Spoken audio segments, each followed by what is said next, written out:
யாத்ராகம புத்தகத்தின் கேள்வி பதில்கள். கேள்வி: ஆரோனின் சகோதரியின் பெயர் என்ன? பதில்: மிரியாம்.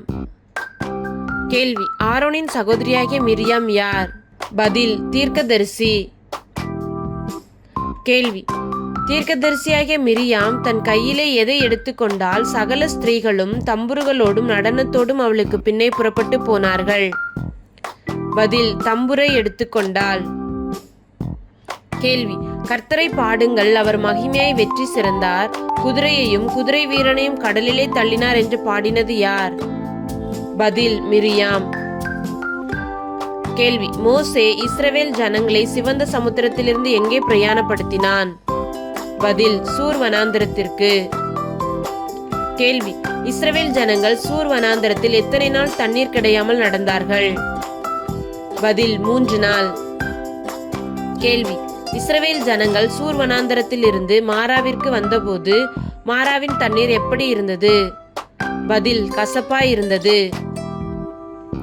கேள்வி: இஸ்ரவேல் ஜனங்கள் மோசேக்கு விரோதமாய் முறுமுறுத்து எண்ணத்தை குடிப்போம் என்றபோது கர்த்தர் மோசேக்கு எதை காண்பித்தார்? பதில்: ஒரு மரத்தை காண்பித்தார். கேள்வி: மாராவில் கர்த்தர் இஸ்ரவேல் புத்திரருக்கு எவைகளை கட்டளையிட்டு அங்கே அவர்களை சோதித்தார்? பதில்: ஒரு நியமத்தையும் ஒரு நியாயத்தையும் கட்டளையிட்டார். கேள்வி: இஸ்ரவேல் புத்திரர் மாராவிலிருந்து எங்கே பிரயாணப்பட்டு வந்தார்கள்? பதில்: ஏலிமுக்கு வந்தார்கள். கேள்வி: ஏலிமில் இருந்த நீரூற்றுகள் எத்தனை? பதில்: 12 நீரூற்றுகள். கேள்வி: ஏலிமில் இருந்த பேரீச்ச மரங்கள் எத்தனை? பதில்: 70 பேரீச்ச மரங்கள். கேள்வி: இஸ்ரவேல் புத்திரர் ஏலிமில் எதன் அருகே பாளையம் இறங்கினார்கள்? பதில்: தண்ணீர் அருகே பாளையம் இறங்கினார்கள். கேள்வி: இஸ்ரவேல் புத்திரராகிய சபையார் எல்லாரும் ஏலிமை விட்டு எங்கே பிரயாணம் பண்ணி வந்து சேர்ந்தார்கள்? பதில்: சீன் வனாந்தரத்திற்கு. கேள்வி: ஏலிமுக்கும் சீனாய்க்கும் நடுவே இருந்தது எது? பதில்: சீன் வனாந்திரம். கேள்வி: இஸ்ரவேல் புத்திரராகிய சபையார் எந்த மாதம் எந்த தேதியில் சீன் வனாந்தரத்தில் வந்து சேர்ந்தார்கள்? பதில்: 2ஆம் மாதம் 15ஆம் தேதியில். கேள்வி: சீன் வனாந்தரத்திலே இஸ்ரவேல் புத்திரராகிய சபையார் யாருக்கு விரோதமாக முறுமுறுத்தார்கள்? பதில்: மோசேக்கும் ஆரோனுக்கும் விரோதமாக முறுமுறுத்தார்கள். கேள்வி: இஸ்ரவேல் புத்திரராகிய சபையார் எல்லாரும் மோசேயையும் ஆரோனையும் நோக்கி, நாங்கள் இறைச்சி பாத்திரங்கள் அண்டையில் உட்கார்ந்து அப்பத்தை திருப்தியாக சாப்பிட்ட எகிப்து தேசத்திலே யார் கையால் செத்து போனோமானால் தாவிலே என்றார்கள்? பதில்: கர்த்தரின் கையால். கேள்வி: கர்த்தர் மோசேயை நோக்கி, நான் உங்களுக்கு வானத்தில் இருந்து எதை வருஷிக்க பண்ணுவேன் என்றார்? பதில்: அப்பம். கேள்வி: கர்த்தர் இஸ்ரவேல் புத்திரருக்கு வானத்திலிருந்து அப்பம் வருஷிக்க பண்ணுவதால் அவர்கள் எதன்படி நடப்பார்களோ நடக்க மாட்டார்களோ என்று அவர்களை சோதிப்பேன் என்றார்? பதில்: என் நியாயப்பிரமாணத்தின்படி. கேள்வி: எந்த நாளிலே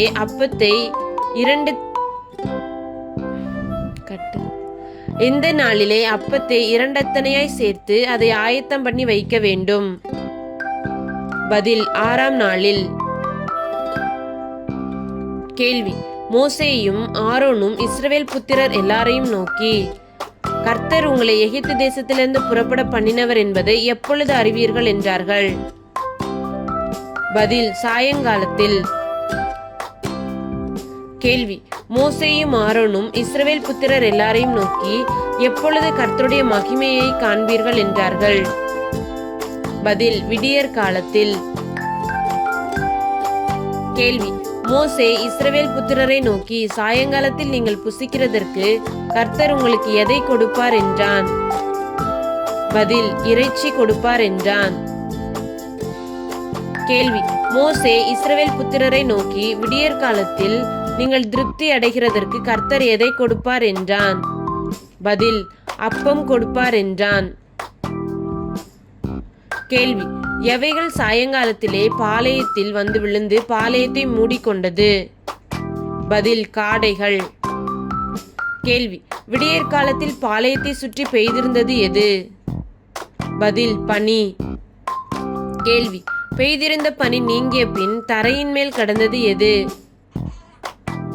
பதில் உருட்சியான ஒரு சிறிய வஸ்து உறைந்த பனிக்கட்டி பொடியத்தனையாய் தரையின் மேல் விழுந்து கிடந்தது. கேள்வி, மோசே இஸ்ரவேல் புத்திரரை நோக்கி, கர்த்தர் கொடுத்த அப்பத்தை உங்களில் உள்ள ஆத்துமாக்களின் லக்கத்தின்படி அவனவன் தன் தன் கூடாரத்தில் இருக்கிறவர்களுக்காக தலைக்கு எத்தனை அளவு எடுத்துக்கொள்ள கடவன் என்றான். பதில் ஒரு ஓமர் அளவு. கேள்வி, கர்த்தர் கொடுத்த அப்பத்தை எந்த வேளை மட்டும் மீதியாய் வைக்க கூடாது? பதில் விடியற்காலம் மட்டும். கேள்வி, விடியற்காலம் மட்டும் மீதியாய் வைக்கப்பட்ட அப்பம் என்னவானது? பதில் பூச்சி பிடித்து நாற்றம் எடுத்தது. கேள்வி, கர்த்தர் கொடுத்த அப்பம் எப்பொழுது உருகி போகும்? பதில் வெயில் ஏற ஏற உருகி போகும். கேள்வி, கர்த்தர் கொடுத்த அப்பத்தை 6ஆம் நாளில் தலைக்கு எத்தனை அளவாக சேர்த்தார்கள்? பதில் 2 ஓமர் வீதமாக 2 அத்தனையாய் சேர்த்தார்கள். கேள்வி, 6ஆம் நாளில் மக்கள் 2 அத்தனையாய் சேர்க்கிறதை மோசேயிடம் வந்து கூறினவர்கள் யார்? பதில் சபையின் தலைவர்கள். கேள்வி, கர்த்தர் கொடுத்த அப்பத்திற்கு இஸ்ரவேல் வம்சத்தார் என்ன பெயரிட்டார்கள்? பதில் மன்னா என்று பெயரிட்டார்கள். கேள்வி, மன்னா எதன் அளவாயும் எந்த நிறமாயும் இருந்தது? பதில் கொத்துமல்லி அளவாயும் வெண்மை நிறமாயும் இருந்தது. கேள்வி, மன்னாவின் ருசி எதற்கு ஒப்பாயிருந்தது? பதில் தேனிட்ட பணிகாரத்திற்கு ஒப்பாயிருந்தது. கேள்வி, மோசே ஆரோனை நோக்கி, நீ ஒரு கலசத்தை எடுத்து அதிலே ஒரு ஓமர் அளவு மன்னாவை போட்டு அதை எதற்காக கர்த்தருடைய சந்நிதியிலே வை என்றான். பதில் உங்கள் சந்ததியாருக்காக காப்பதற்காக வை என்றான். கேள்வி, கர்த்தர் மோசேக்கு கட்டளையிட்டபடியே மன்னா காக்கப்படும்படி ஆரோன் மன்னாவை எங்கே வைத்தான்? பதில் சாட்சி சந்நிதியில் வைத்தான். கேள்வி, இஸ்ரவேல் புத்திரர் எத்தனை வருஷம் அளவு மன்னாவை புசித்தார்கள்? பதில் 40 வருஷம் அளவும் புசித்தார்கள். கேள்வி, ஒரு ஓமரானது எப்பாவிலே எத்தனை பங்கு? பதில் 10ல் 1 பங்கு. கேள்வி, இஸ்ரவேல் புத்திரராகிய சபையார் எல்லாரும் கர்த்தரின் கேள்வி, இஸ்ரவேல் புத்திரராகிய சபையார் எல்லாரும் கர்த்தருடைய கட்டளையின்படி சீன் வனாந்தரத்தில் இருந்து புறப்பட்டு எங்கே வந்து பாளையம் இறங்கினார்கள்? பதில் ரெவிதீமில். கேள்வி, ரெவிதீமில் ஜனங்களுக்கு என்ன இல்லாதிருந்தது? பதில் குடிக்க தண்ணீர் இல்லாதிருந்தது. கேள்வி, கர்த்தரை ஏன் பரீட்சை பார்க்கிறீர்கள் என்றது யார்? பதில் மோசே. கேள்வி, கர்த்தர் மோசேயை நோக்கி, ஓரேபிலே நான் உனக்கு முன்பாக எதின்மேல் நிற்பேன் என்றார். பதில் கன்மலையின் மேல் நிற்பேன் என்றார். கேள்வி, கர்த்தர் மோசேயை நோக்கி, நீ அந்த கல்மலையை டேஸ், அப்பொழுது ஜனங்களுக்கு குடிக்க அதிலிருந்து தண்ணீர் புறப்படும் என்றார். பதில் அடி என்றார். கேள்வி, இஸ்ரவேல் புத்திரர் வாதாடினது நிமித்தமும் கர்த்தர் எங்கள் நடுவில் இருக்கிறாரா இல்லையா என்று அவர்கள் கர்த்தரை பரீட்சை பார்த்தது நிமித்தமும் மோசே அந்த ஸ்தலத்திற்கு இட்ட பெயர்கள் என்னென்ன? பதில் மாசா என்றும் மேரிபா என்றும் பெயரிட்டான்.